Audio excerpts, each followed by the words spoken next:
Parece importante en un congreso que habla sobre las buenas prácticas recuperar la intencionalidad de la reflexión sobre la práctica, que este espacio que ocupamos quienes exponemos no sea un espacio protagónico, sino subsidiario del protagonismo que tienen en este encuentro las prácticas de enseñanza.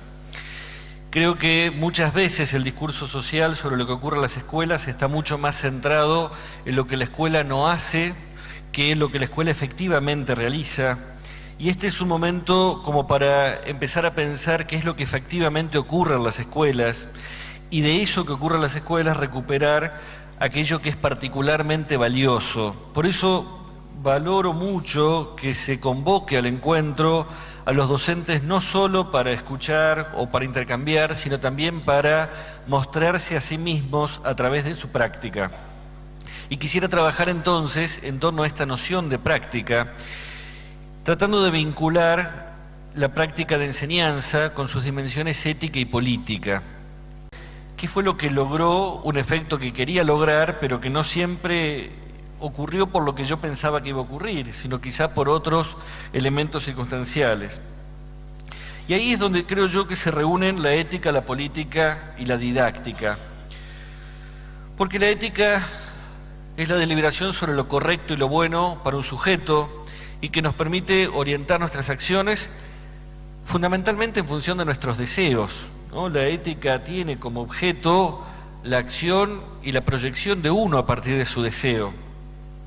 El problema es que, como vivimos con otros, los deseos suelen tener algunas interferencias con el deseo del que tenemos al lado, y entonces parte de la discusión o de la deliberación de la ética es cómo podemos llevar adelante deseos que pueden ser contradictorios, y esto implica ciertas normas de convivencia, o deseos que pueden potenciarse en el proyecto con otros, y esto implica también la reunión a través del amor, de la amistad, del encuentro con el deseo del otro. Pero básicamente la ética busca criterios prácticos para poder orientar nuestra vida, ¿no? La ética en tiempos de Aristóteles se preocupaba fundamentalmente por la eudaimonía, lo que nosotros hoy llamaríamos la felicidad. Una vez cuando estábamos discutiendo el currículum de formación ética en Ciudad de Buenos Aires, en un equipo entre diferentes especialistas, comentábamos, bueno, tenemos que ver cómo trabajamos el tema de la felicidad. Y alguien de Naturales decía, ¿pero qué vas a hablar de Palito Ortega? Digo, no, es que la felicidad es uno de los temas centrales de la ética. Porque nos preocupa la felicidad, pensamos después normas, valores, criterios, pero si no pensamos que hay felicidad y que hay deseo y que hay proyecto en la ética, todo el resto es una cáscara vacía. Y cuando el deseo se transforma en deseo colectivo y en proyecto colectivo, empieza la reflexión práctica de la política, que es cómo nos organizamos para el ejercicio del propio poder.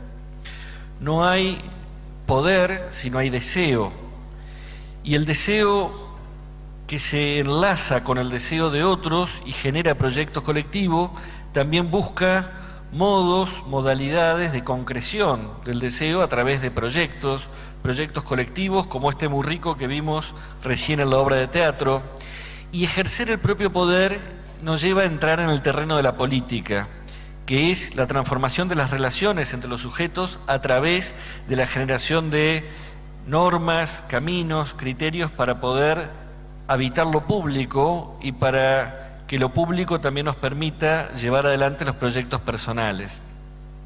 Me detengo en esta reflexión sobre lo ético y lo político porque si nosotros pensamos a la enseñanza como el ámbito de la práctica, ese ámbito de la práctica está atravesada por lo ético y lo político. El aula es un espacio donde se reúnen el deseo, los proyectos, la búsqueda de la felicidad, la construcción de normas, la necesidad de establecer proyectos colectivos, y probablemente en un contexto social y cultural en el cual venimos flojitos de proyectos colectivos, nos resulta bastante difícil pensar colectivamente el futuro, generar un deseo compartido. El aula es uno de los pocos espacios donde tenemos como mandato fundamental generar lo público, construir lo público, empezar a reconocer qué es lo mío, qué es lo tuyo, qué es lo ajeno, qué es lo compartido, en qué sentido somos diferentes, en qué sentido somos iguales y qué podemos hacer juntos. Y esto implica no solo ámbitos de reflexión específica como el área de formación ética y ciudadana, sino cada uno de los ámbitos de enseñanza y de aprendizaje de la escuela. Por eso querría centrarme ahora en los conceptos de enseñanza y de aprendizaje, para poder pensar cómo están atravesados por lo ético y lo político. Enseñanza y aprendizaje son palabras que usamos casi a diario, por lo menos desde que decidimos ser docentes y empezamos a circular por los profesorados, pero que las usemos casi a diario no quiere decir que las usemos siempre del mismo modo, o que las entendamos todos del mismo modo, o ni siquiera que seamos capaces de definirlo, ¿no? Una vez le preguntaban a San Agustín qué es el tiempo, y él decía, si no me lo preguntan, lo sé, si me lo preguntan, no lo sé. Una manera elegante de zafar de la pregunta, ¿no? Pero efectivamente, cualquiera de nosotros sabe qué es el tiempo, pero si nos ponemos a definirlo, nos resulta bastante difícil porque se nos escapa entre los dedos. Y creo que lo mismo podríamos decir de la enseñanza y del aprendizaje. Todos sabemos de qué estamos hablando, pero no siempre resulta sencillo atraparlo en una definición que nos permita comunicarle a otro de qué se trata enseñar o de qué se trata aprender. Yo quisiera basarme particularmente en los trabajos de Philippe Mérier, un pedagogo francés contemporáneo, que analiza estos conceptos, y me detengo en los aportes de Mérier porque creo que algunos de los aportes de Mérier sirven para entender y orientar nuestras prácticas actuales. En principio, la palabra enseñanza tiene como raíz etimológica un vínculo con señal, ¿no? Enseñar es marcar o dejar una señal, una etimología que se puede interpretar de diferentes maneras.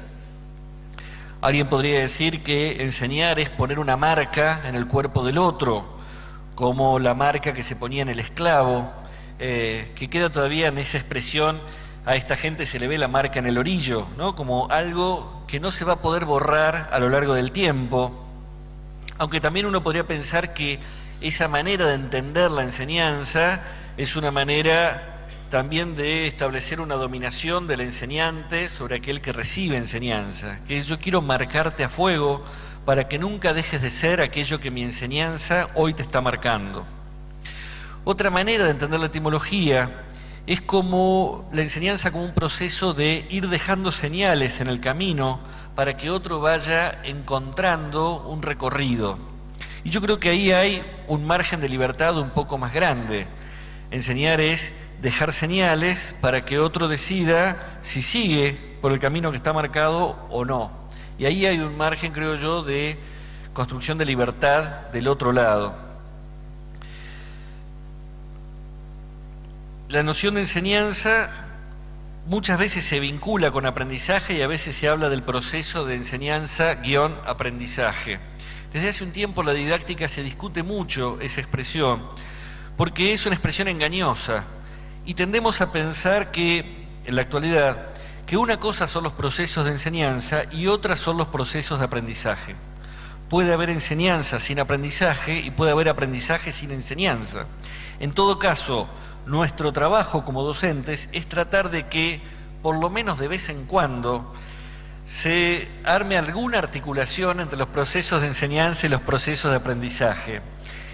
Si logramos que eso ocurra por lo menos de vez en cuando, eso no es poco. Les aseguro que no va a ocurrir todos los días que demos clase en esta semana, porque efectivamente el aprendizaje es mucho más amplio y más abierto y nuestra enseñanza no llega a las cabezas de nuestros alumnos con una comunicación lineal, sino que tiene un montón de interferencias en el camino. Entonces vamos a tratar de definirlos por separado y buscar algunos cruces entre aprendizaje y enseñanza. Una definición que propone Philippe Mérier sobre aprendizaje es: aprender es hacer algo que no se sabe hacer para poder hacerlo. Es una definición muy sencilla y al mismo tiempo muy rica, ¿no? Aprender es hacer lo que uno no sabe hacer para poder hacerlo. ¿Cómo aprende uno a andar en bicicleta? Andando en bicicleta. Pero ¿cómo andás en bicicleta si no sabés andar en bicicleta? Bueno, es que solamente cuando me subo a la bicicleta y empiezo a andar, Puedo aprender lo que en realidad no sé hasta el momento que no me subo. Y esto significa que aprender es estar en proceso de intentar lo que no sé en el mismo momento que estoy intentando. ¿Cómo aprende uno a nadar? Nadando. Y esto significa que uno aprende tragando agua. Uno aprende cayéndose de la bicicleta. Lo esperable cuando uno aprende es que el error forme parte del aprendizaje. Porque precisamente estoy haciendo lo que no sé hacer. Si esto nos permite pensar el aprendizaje, yo creo que los invito a que pensemos los aprendizajes más significativos de nuestra vida desde esta concepción. Pensar, bueno, yo aprendí de verdad cuando me largué a hacer lo que no sabía hacer, la primera vez que planifiqué, la primera vez que di una clase, la primera vez que, digamos, esa primera vez que me largué, empecé a hacer algo que no sabía, pero haciéndolo llegué a poder hacerlo, ¿no? Ahí hay una definición interesante y que tiene un mandato didáctico, que es que la enseñanza en principio debe invitar a hacer lo que no se sabe hacer. Ahí hay un primer mandato interesante, que es: si yo no logro que mis alumnos hagan lo que no saben, no van a poder aprender. No es que primero tienen que saberlo para poder traerlo a la escuela. Muchas veces en las escuelas se pide como requisito lo mismo que nos proponemos como objetivo. Y los maestros, los profesores en los primeros meses del año dicen: mira, estoy dando historia y no saben nada. Yo digo, bueno, menos mal, tenés todo el año por delante para enseñarles, ¿no? O estoy enseñando lengua y literatura y no saben leer. ¿Qué mejor oportunidad para invitarlos a leer y que a partir del no saber empecemos a desenvolver el aprendizaje? Digo esto porque hay una queja persistente en todo lo que los chicos no hacen, no saben, no quieren, no dicen. Y yo creo que la primera pregunta para hacernos es: ¿qué es lo que efectivamente hacen, saben, quieren, dicen? Porque ese es el primer motor del aprendizaje. Y ponerlos a hacer lo que no saben hacer es la posibilidad de ir corrigiendo, arrimando el bochín, como para llegar a hacerlo quizá un poco mejor. No digo perfecto. No es esperable que al final de ningún curso de nuestras escuelas los chicos hagan de modo perfecto nada. Sí, mejor que como lo hacían en marzo. Y yo creo que lo mejor que nos puede ocurrir a lo largo del año es decir: mirá, la verdad que ahora los veo haciendo cosas que por lo menos no lo hacían en mi aula cuando empezó el año. Dice Meirie que un modo de definir aprendizaje definir enseñanza es que enseñar es brindar seguridad para que otro ensaye y se equivoque sin temor a ser juzgado. ¿Qué es enseñar? Brindar seguridad para que otro ensaye y se equivoque sin temor a ser juzgado. Imagínense en el momento que estamos aprendiendo a andar en bicicleta, si detrás mamá, papá, el hermano mayor o el que nos enseña nos dice: dale, tarado, ¿no ves que te vas a caer? ¿No ves que sos un imbécil? ¿No ves que nunca vas a poder? Lo más probable es que vayamos al piso pronto, porque lo que uno necesita es que detrás de la bicicleta haya alguien que diga: dale, vos podés, dale. ¿Sí? No le estamos brindando mucha seguridad.